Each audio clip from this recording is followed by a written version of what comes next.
am so thankful you're both okay. Thank you. Yeah, thank you for saying that. And same here. I'm really, really fortunate and grateful. So what happened? You were on a date. Yes, yeah, we were there all 3 days, and it was a wonderful concert. We were having a really good time. We were pretty close to the main stage when Jason Aldean was playing. The first shots rang out, and I think like everybody else, we thought they were fireworks. Didn't think too much of it. Then shots came out again. Jason Aldean stopped playing, and that's kind of when it hit both of us, I'd say. Became a real life nightmare at that point. Mm-hmm. You know, we really just at that point tried to stay as calm as possible, and I'm not the calm one by any means. So I was kind of looking to him for answers, like what do we do? What's the next steps? Like, you know, how do you even process that? What's happening at that point? So we just were kind of operating off of gut instincts and made our way over to a barrier, and we were pretty close to the central barrier, so we wound up hopping over that to try to take cover, and gunshots started going off again, and that's when he and I kind of wound up separating. Right after it happened and we recognized what it really was, I remember seeing a lot of panic and a lot of chaos kind of start to happen, and I didn't feel anxious or worried, and it's not something super special of me per se. I think that's completely because of the way I've been trained for the past 9 years on the Clark County Fire Department. That says a lot more about the type of training that we do there than it does me as a person. I knew that we needed to get a lot of information really fast, so I just tried to be as calm as possible and to make sure my wife was calm and that we were thinking about things appropriately, like where exactly the shots were coming from so we could take the best cover possible. And I think that's... Yeah, and I was the complete opposite. Complete opposite of calm. When we realized it was real and this was what was happening, for me it was an instant panic, and it was instant hysterics, like sobbing and just trying to hold myself together. But I always knew Travis in this situation. He knew he wanted to be a firefighter after 9/11 happened, and that's just the kind of person he is. He's going to stay behind and help. So I just knew he wasn't going to come with me if I was heading, out of the venue. He was going to stay behind and try to help people. So I think in that moment, it was my first thought just went to our children. We have 2 and 3-year-old babies at home, and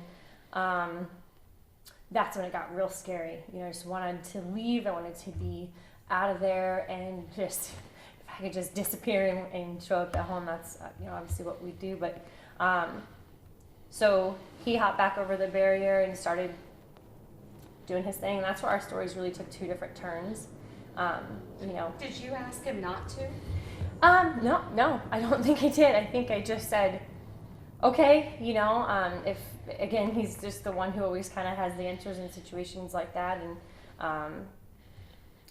is sound when it comes to, intense situations, I guess. And so, I just trusted him and said, okay, I'm going to go home then. Like he tells me, go home, run as fast as you can. Don't stop until you're at the house, essentially. And that's what I did, and it's what I tried to do. But for me, the gunshot started off again after he and I had separated. So I actually remember just kind of hitting the ground and crawling. There's that center stage that there's a cameraman, filming the main performers and following them around on stage. And so there was a big podium, and a bunch of us were huddled underneath that within like the bars underneath the foundation of it. And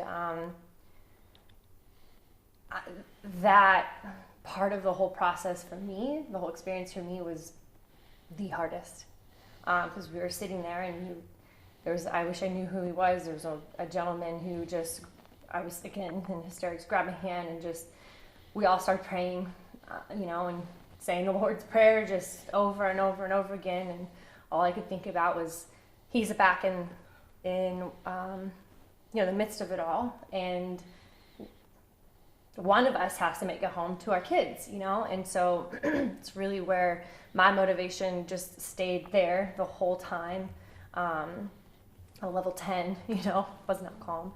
But, you know, at that point, my commitment was to just get out alive and get home to our children and pray that my husband would do the same. Yeah. Oh my goodness, I can't imagine that. Meantime, what made you go back? That's I was really trying to reassure my wife right before I left that this is going to be over soon. Metro's really good at their jobs. They're going to get this guy. You know, it won't last that long. There's a brief break in the gunfire, and that's when I told her, hey, just run that way to the Tropicana and don't stop. I had been looking around and I saw a lot of people that needed a lot of help in a really short amount of time. And at the moment, I just felt really calm and in control of my thoughts and actions. And I felt like I could have a really profound impact in that scene. So that's what I tried to do. so. What did you do? Who did you help? Who do you help first? So I just kind of did a real quick scan and to see who was in need of the most amount of help. And I hopped over the barrier and I noticed a man kind of inching his way back to a metal pillar trying to take cover, and he had been shot in the leg and was bleeding pretty badly. So I made my way over to him first, and someone had gotten there before me, put their shirt over it, and he was holding it on his leg. I had noticed it wasn't doing as much as it needs to do. It was still bleeding profusely. I took my belt off and made a quick tourniquet around his leg, picked him up on my back and told him, I'll get you out of here. I threw him on my back, and we're 2-3 steps away from their cover, and we had 3 shots ring out 5 feet in front of my feet and hit the pavement, kind of just skipped across, it seemed like. And I just kind of felt like there's no way I'm getting killed here tonight. That's not for me. You know, I'm not gonna zigzag. I'm just gonna run, you know, straight and get this guy here. Like, I thought, man, it would really suck to get shot in the foot, but for some reason it wasn't a reality that it could even be shot. And I ran with him to the medical tent on my back, and on the way there I'd seen a few more people that had been shot and they were taking cover under a bar. I dropped him off at the medical tent, came back to get those few people. There's a woman who had been shot in the shoulder, another that had been shot in the hip. I helped them out, and there's a half dozen more just paralyzed with fear under the bar. I told them we need to get out and get going. We can't be a part of the problem, you know. So I took the girl with the shot in the hip, couldn't walk very well. I took her in my arms and told the one that got shot in the shoulder, just hang on to my shirt, you know, I'll show you where the medical tent's at. And we ran back to the medical tent again, and when we got there, I noticed it was just completely chaotic inside that medical tent, as I'm sure you can imagine. All degrees of injuries inside that tent, to include death. However, that tent was filled with, there was no shortage of help inside of that tent. Some people with some medical training and others with none, that just really wanted to do good and try to help. So we would just real quick show them how to tie a tourniquet on appropriately and kind of where it needs to go roughly. And I got my hand on some medical supplies and kind of got to work. I ended up with my 3 patients, I guess, if you'll call them. And everyone else kind of had their own thing going on that they were taking care of. That's where I met a young girl who'd been shot in the back. She got shot in the lower back, really close to her spine. And she was worried and really panicked. So I did my best to just calm her down and tell her things are going to be all right. We were kind of, her senses in her feet were a little touch and go for a minute. Father came in, right? Yeah, so, I mean, I guess this kind of speaks to how Vegas is such a huge city, but really just such a really small community, because before I knew it, her father, who had just returned from taking people to the hospital in the back of his pickup truck, walked in the back of the medical tent to see his daughter laying there, shot in the back. I told him that we weren't going to touch her and we weren't going to move her until we got her a backboard. We're going to do this thing by the numbers. It's super important. I don't want to make the injury any worse than it already was. He took off and I miraculously came back with a backboard. Who knows where he got one in a scene like that, but came back a moment later with the backboard. We put her on the backboard, loaded her up in the back of his pickup truck, and we were off on our way to the hospital. I rode in on the back of the pickup truck trying to keep her calm and make sure she wasn't moving around. And it was then when she told me that her stepdad was one of my brothers on the fire department. And again, I think that's just such a crazy coincidence. How's she? Better, she stood up for the first time today. So that was pretty Wow, incredible. it's really special. Her family's been incredible. She has a huge support team of people who've been there and kept Travis updated so kindly, you know. And We're fortunate enough to be able to visit her in the hospital a couple of times. And I know that the chief today brought in counseling for you and all of the fire families who were involved. You said that helped.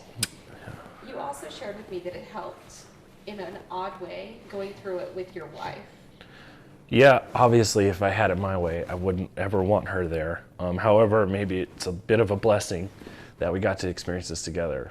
yeah, Haley, can you speak to that? absolutely. And I think both of our employers have been generous just with the support, and you know, Travis and I had an opportunity to sit down with a trauma psychologist that my company sent out, flew out from corporate, and was a bit skeptical. And I think, like most people at first, like, do I really need to talk to somebody? I can talk to him, I can talk to my friends and work it out. But you know, after we did sit down for about an hour with that gentleman and kind of work through things with him, we were able to kind of come together in a very unexpected way and understand each other, because you know, there are a roller coaster of emotions. There's highs and there's lows, and there's the why did you do this and why did you make that decision, and all of those things that kind of come together at the end. You know, and so we had been kind of dealing with that in our own way, and quite frankly, I don't know if it was working. You know, we were just kind of hitting dead ends, you know, every now and then, but and struggling with guilt on both sides, you know, and just calling spade a spade when we separated. You know, it's one of those things, like, he felt guilty, I felt guilty for being upset because he was helping people and I wasn't injured. You know, it's just one of those things, you're kind of going back and forth. But yeah. How many hours were you guys apart? How many hours before you knew the other one was safe? So I can speak to that only because I know how much I was calling him just to make sure he was okay. I lost all the contents of my purse that night, so I didn't have a phone, didn't have any contact to him. But an off-duty firefighter and his wife from Anaheim, California, lent me their phone and actually were my people, you know, to help me get back to the Tropicana and get home. And I actually called him once we got to the Tropicana, and that was probably at about 11:50, so probably about an hour and a half, maybe about 40 minutes. We did not really have communication at all. And then we didn't see each other until 3:30 Yeah. in the morning when I finally got home. Yeah, long night. So are you back to work? I'll be going back to work on Sunday. How do you feel about that? I feel pretty good about it. Our department, we're fortunate enough to be on the forefront of some emotional issues. For example, we have a thing called the peer support team, of which I'm a member of. It's guys and gals on the floor that just kind of help get the ball rolling really with all these issues and kind of get you just to start talking about it. And the kitchen table is where, you know, we were saying, like, we could solve all the world's problems at a kitchen table in a firehouse. And it's just a really good, comfortable place to talk amongst your brothers and sisters and, you know, on the department. So in one hand, I guess I am looking forward to going back. Haley, out of curiosity, what do you do? I'm actually a sales executive for ADP, automatic data processing here in town. Yeah. Okay. And when will you go back? I'm actually planning to go back on Friday, and that'll be the first time I've been back this week. They've been very generous just with take your time, Yeah. let us know when you're ready to go back. And I'm excited, actually. Yeah, get back to maybe some Normalcy. which really. is, I mean, the new normal, right? Yeah. Yep. I'm sorry. I'm so sorry you both had to experience that. I'm so sorry your night out and your night of fun changed everything. Will you ever be the same? I feel like I don't think we'll ever be the same. It's going to be like a cornerstone probably in our relationship, but I feel profound thankfulness for our story ending with far less pain and grief than many others that at this point have had to endure. And I've said that to a lot of people. It's just that's really how I think we both feel, very lucky, very blessed, fortunate, all of it, because so many other people are hurting far, far worse than we are. Following, I guess, the lead of my wife, choosing how to focus on things that happened and how we're going to remember this tragedy. And we're just basically, I think, going to try and do it in the most positive way we can. There was one bad man that night and hundreds of Thousands. good people that night and thousands since then. I've been born and raised in this town, and who has ever seen the community come together like it has? It's humbling. Incredible, yeah. Proud of your home. Yeah, 100%, absolutely. A lot of good people in Vegas. Yes. I'm so glad you guys are seeing that. Yeah. I'm so glad you know how many people care, not just here, but all over the world. Great interview. Thank you so much, Yeah. both of you. Yeah. No, thank you for letting us Really just share. grateful. Yeah, I mean, your story is, honestly, it is mind-boggling. I'm kind of in shock. I just can't believe what you went through. I just can't believe Kind of it. worse too. All right, so sit still.